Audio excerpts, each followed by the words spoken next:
এতিয়া আকৌ আমি পকৰত যাম বুলি। আইও ভোক লাগিছে ও, পেটটো পকাইছে ঐ মা ঐ, সোনকালে ভাত দে ঐ। কোনো এজনী বাহিৰত ৰাউচি জুই আছ, ভিতৰলৈ নাহ কেলে? বাহিৰৰ পৰা যে মৰচ লগাই আছ। স্কুল যোৱাৰ কাৰণে অকমান শান্তি পাওঁ আৰু, অহা মাত্ৰ লাগি গ'ল হুলস্থুল মুঠতে। এই ল'ৰা ছোৱালীখনৰ শান্তি নাই আৰু। জানোচা মই ক'বালৈ গৈছো, একদম উশাহ নাইকিয়াকৈ চিঞৰি আহিব স্কুলৰ পৰা আহিলে। তুমি ঘৰত আছা? মই আকৌ ভাবিছো ক'বালৈ গ'লা বুলি ভাবিছো আমাক এৰি থৈ। আইও অকল স্কুলত চাগে পঢ়াত মন নাই, সেইবোৰকে মই জানোচা ক'বালৈ গৈছো সেইবোৰকে চিন্তা কৰি থাকো আৰু ন। কিহৰ পৰা ইমান মৰচ লগাই আহিছ হা? কাণ চান একদম ফালি দিছে আৰু দেই। বহুত ভোক লাগিছে, ভাত দিয়া। ভাত উলিয়াই থোৱা আছে, খাই ল'ব যা। তই যে ইমান আগতীয়াকে আহিলি, বাহা কি হ'ল? থাকি আহিলে যে আজি। অ' মা, তোমাক মোক কথা এটা ক'বলৈ আছে। কি কথা ক? বাহঁতে নহয় আজি স্কুলত দুইজনী আঁঠু কাঢ়ি আছিলে, সেইকাৰণে সিহঁতৰ অহা দেৰি হৈছে। হে? আঁঠু কাঢ়িছে? এই ছোৱালীকেইজনী নপঢ়ে নুশুনে, সেইকাৰণে স্কুলত আঁঠু কাঢ়ি আছে। মানুহৰ আগত সন্মান খালে আৰু মোৰ চেচ। কি কৰিছা? তই ইমান আগতীয়াকে আহিলি যে? দৈ আহিলে নে কিনো বাটটো? আমি যে লগ নাপালো তোক। ইমান ভোক লাগিছে, মই দৈ আহিছো। তোৰ যে ভোকটোৰ কথা মই শুনি শুনি মাথাটো বেয়া হৈ গৈছে। ইমানো মানুহৰ বাৰু খক থাকে নে? এই তহঁতকেইজনী আজি স্কুলত আঁঠু কাঢ়ি আছিলি হয় নাই? কোনে ক'লে? নাই কথাটো এনে কৈছে। কোনে ক'লে? এইটো কথা কোৱা হো। এই শুকুনি তই ক'লি হয় নাই? মই কৈছো। কি হ'ল তাৰপা? এনেইতো শুকুনি বুলি কওঁ নে? সেইকাৰণে ইমান দৈ আহিছ ঘৰলৈ হয় নাই? একদম মানে কেতিয়া মাৰ আগত ক'বলৈ পাওঁ আৰু।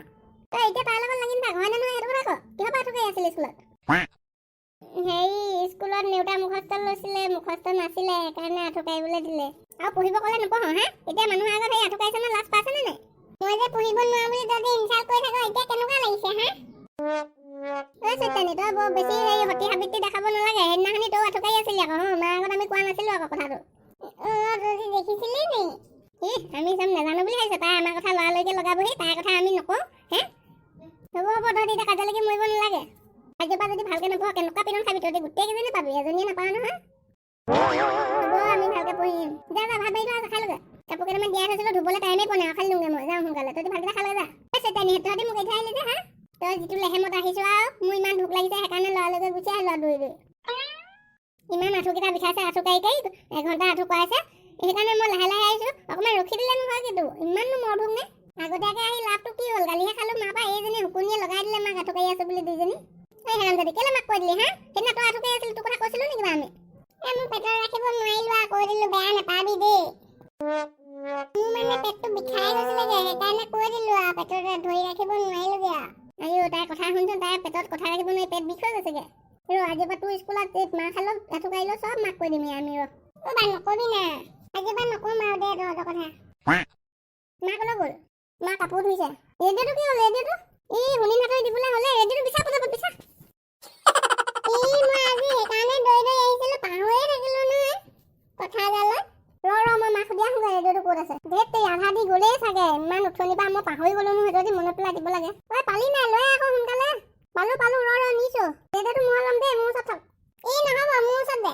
এজনেও ল'ব নালাগে, টেবুলৰ ওপৰত থ। মোৰ ওচৰত ল'ব দে না, মই আঁতৰত থাকিলে শুনি ভাল নালাগে, ওচৰত থাকিলে ভাল লাগে। থ বুলি কৈছো, থ টেবুলত থ। থলো এইটো।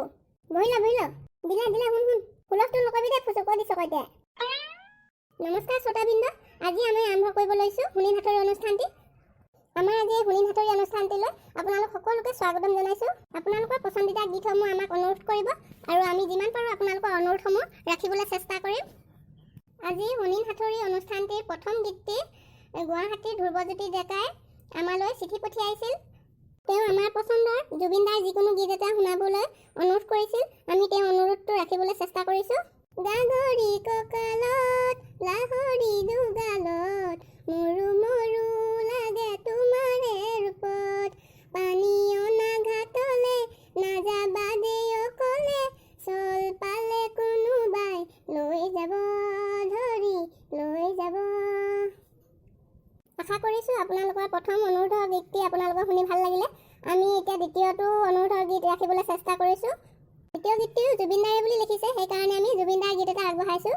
মই লোৱা চিঠিখন পঠিয়াইছে যোৰহাটৰ অংকুৰ গগৈয়ে আৰু এই চিঠিখনতো জুবিন দাৰ গীত এটি বজাবলৈকে অনুৰোধ কৰিছে। আমি তেওঁ অনুৰোধটো ৰক্ষা কৰি গানটো আগবঢ়াই দিছোঁ। বা আজি মজা মজা গান দিছে দেই। সঁচাকৈ আজি নুশুনা হ'লে এনেই গ'লহেঁতেন আৰু দেই। সেই তই কথা পাতি নাথাক তই দুজনী। বা তইনো ইমান মন দি শুনিছনে? কঁকাল খামুচিয়া গাল গুলপীয়া তুমি কোন সৰগৰ পৰি কজলা চকুৰে পদুমী খোজেৰে নীলাহী মন মোৰ হৰি গাঁৱৰে জীয়ৰী থাকিবি আঁতৰি চুলে মাৰিব বিজুলি কঁকাল খামুচিয়া গাল গুলপীয়া তুমি কোন সৰগৰ পৰি কজলা চকুৰে পদুমী খোজেৰে মন মোৰ নীলাহী হৰি। মৰমৰ শ্ৰোতাবৃন্দসকল, আমাৰ আজি হুনিন হাতৰি অনুষ্ঠানটো ইমানতে সামৰণি মাৰিছোঁ। অহা সপ্তাহত আকৌ লগ পোৱাৰ প্ৰতিশ্ৰুতিৰে আমাৰ আজি হুনিন হাতৰি অনুষ্ঠানটি ইমানতে সামৰণি মাৰিছোঁ। আজি হুনিন হাতৰি অনুষ্ঠানটি ইমান ধুনীয়া ধুনীয়া গান দিলে নহয়, ইমান ভাল লাগিলে শুনি। বন্ধু বান্ধৱীসকল, আমাৰ আজি ভিডিঅ'টো চাই আপোনালোকৰ কেনেকুৱা লাগিলে বাৰু? যদি ভাল লাগিলে প্লিজ লাইক কৰিব, কমেণ্ট কৰিব, শ্বেয়াৰ কৰিব আৰু আমাৰ চেনেলটোলৈ যদি নতুনকৈ কোনোবা আহিছে চেনেলটো ছাবস্ক্ৰাইব কৰিব, লগতে থকা বেল আইকনটো প্ৰেছ কৰি দিব। তেতিয়াহে আমাৰ আহি থকা ভিডিঅ'বোৰ লগালগ পাই থাকিব। আজি ভিডিঅ'টো ইমানতে শেষ কৰিছোঁ। আকৌ লগ পাম নতুন এটা ভিডিঅ'ৰ সৈতে। আজিলৈ আহিছোঁ, বাই বাই।